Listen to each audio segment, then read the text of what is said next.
तो दोस्तों आज हो गया 27 जुलाई 2021। बिहार समेत देश दुनिया की बड़ी और ताज़ा समाचार लेके आए सिर्फ आपके लिए। फटाफट खबर शुरू करते हैं। उससे पहले चैनल को अब तक सब्सक्राइब ना किया हो तो फटाफट चैनल को सब्सक्राइब कर दे, लाइक कर दे, शेयर कर दे ताकि इसी तरह की खबर आप हर रोज़ देख सके। चलिए शुरू करते हैं आज की पहली बड़ी खबर।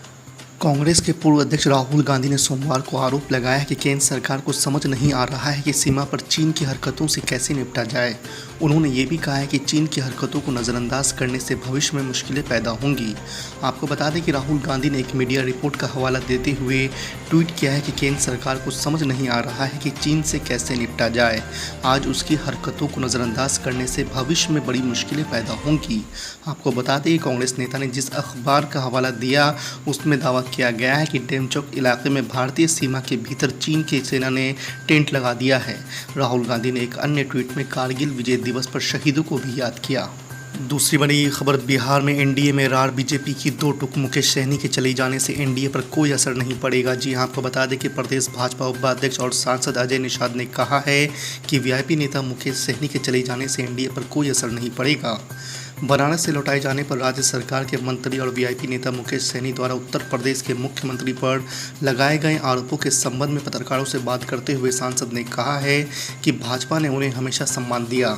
वो यूपीए से लोकसभा का चुनाव लड़े और हार गए, एनडीए से भी विधानसभा का चुनाव लड़े और फिर हार गए। इसके बावजूद भाजपा ने उन्हें सम्मान देते हुए एमएलसी बनाया और मंत्री भी बनाया। आपको बता दें कि बनारस से वापस लौटाए जाने की चर्चा करते हुए अजय निषाद ने कहा कि उस घटना से मुख्यमंत्री योगी आदित्यनाथ का कुछ भी लेना देना नहीं है।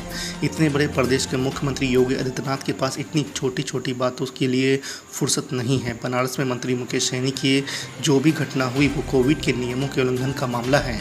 तीसरी बड़ी खबर, कर्नाटक के सीएम पद से बीएस येदियुरप्पा के इस्तीफा के बाद अब बीजेपी कैबिनेट में ही बड़ा फेरबदल करने की तैयारी में है। सूत्रों का कहना है कि पार्टी के सेंट्रल लीडरशिप कर्नाटक में येदियुरप्पा के साथ ही कई सीनियर मंत्रियों को भी हटाना चाहती है।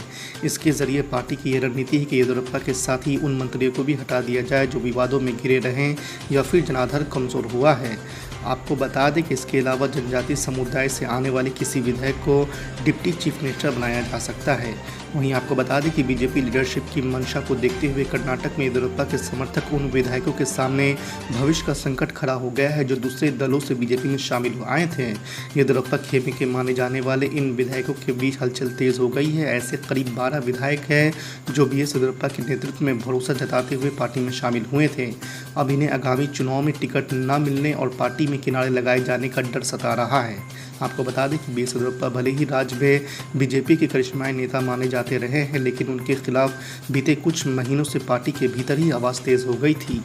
चौथी बड़ी खबर, उत्तर प्रदेश में विधानसभा चुनाव नज़दीक आता देख प्रमुख दल इस बार ब्राह्मण कार्ड खेलने की तैयारी कर रहे हैं। ब्राह्मणों को लुभाने के लिए भाजपा बीएसपी की तेज होती मुहिम के बीच अब समाजवादी पार्टी भी आगे आई है।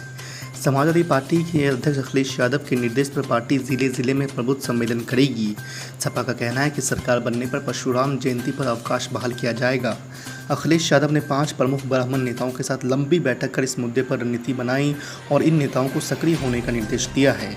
आपको बता दें कि बैठक में यूपी विधानसभा के पूर्व अध्यक्ष माता प्रसाद पांडे, पूर्व कैबिनेट मंत्री मनोज पांडे, अभिषेक मिश्र, पूर्व विधायक सनातन पांडे और संतोष पांडे शामिल हुए हैं। इन नेताओं की कमेटी बना दी गई है। ये कमेटी अब आगे की रणनीति बनाएगी। पांचवी बड़ी खबर, यूपी इलेक्शन 2022 को लेकर समाजवादी पार्टी और एमआईएम के गठबंधन को लेकर फैली सरगर्मी पर अब पार्टी प्रमुख असदुद्दीन ओवैसी ने पानी फेर दिया है। एआईएमआईएम चीफ असदुद्दीन ओवैसी ने आगामी उत्तर प्रदेश विधानसभा चुनाव में समाजवादी पार्टी के साथ गठबंधन करने की खबरों को सिरे से खंडन कर दिया है। आपको बता दें कि एमआईएम उत्तर प्रदेश के अध्यक्ष शौकत अली ने भी कहा है कि हमने ये कभी नहीं कहा है कि एमआईएम सपा के साथ इस शर्त को लेकर गठबंधन कर सकती है कि सत्ता में आने पर अखिलेश यादव किसी मुस्लिम नेता को उप मुख्यमंत्री बनाएंगे। हम इस बात से स्पष्ट तौर पर इंकार करते हैं क्योंकि ना तो मैंने और ना ही एमआईएम प्रमुख असदुद्दीन ओवैसी ने ऐसा बयान दिए हैं। आपको बता दें कि शौकत अली ने आगे कहा है कि हमने केवल ये कहा था कि समाजवादी पार्टी पिछले चुनाव में 20% मुस्लिम वोट पाकर सत्ता में आई थी, लेकिन उन्होंने किसी मुस्लिम को उप मुख्यमंत्री नहीं बनाया। दरअसल कथित तौर पर शनिवार को असदुद्दीन ओवैसी ने कहा था कि यदि सपा प्रमुख अखिलेश यादव उत्तर प्रदेश में किसी मुस्लिम विधायक को उप मुख्यमंत्री बनाने के लिए सहमत होते हैं तो वो पार्टी के साथ गठबंधन करने के लिए तैयार हैं। आप हमको पैसा दे दो तो आप सेल टैक्स देते हो, इनकम टैक्स देते हो, माचिस भी खरीदते हो तो टैक्स देते हो, साबुन भी खरीदते हो तो टैक्स देते हो, जो टैक्स का पैसा आप सरकार के खजाने में देते हो, उसी पैसे से आदित्यनाथ जी को तनख्वाह मिलती है, उसी पैसे से थानेदार को तनख्वाह मिलती है, उसी पैसे से डीएम को तनख्वाह मिलती है, उसी पैसे से एसपी को तनख्वाह मिलती है, उसी पैसे से तहसीलदार को तनख्वाह मिलती है, उसी पैसे से लेखपाल को तनख्वाह मिलती है। यानी ये सब लोग आपके नौकर हैं, आपके वोट, आपके नोट से सत्ता में बैठते हैं। इस बात को याद रखो।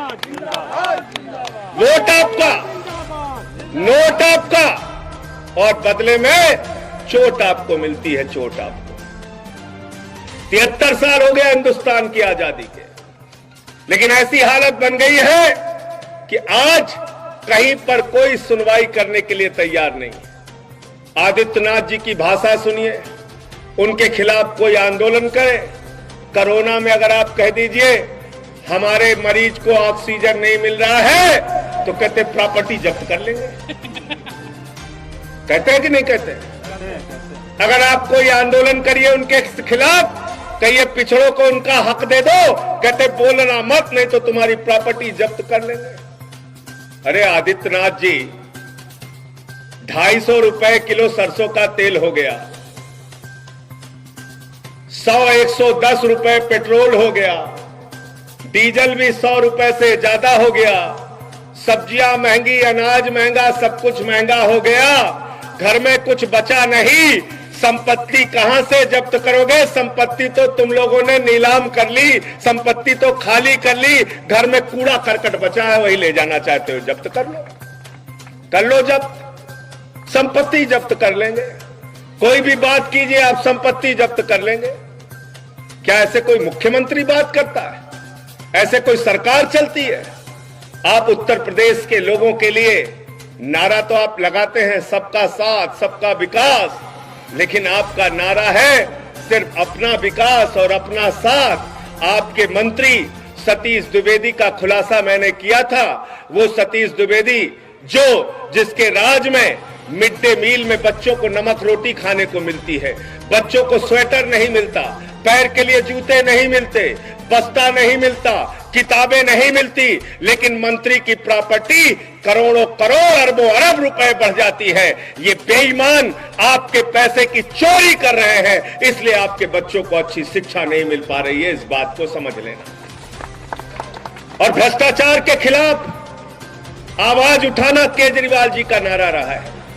भ्रष्टाचार के खिलाफ संघर्ष करना आम आदमी पार्टी का विश्वास और नारा रहा है।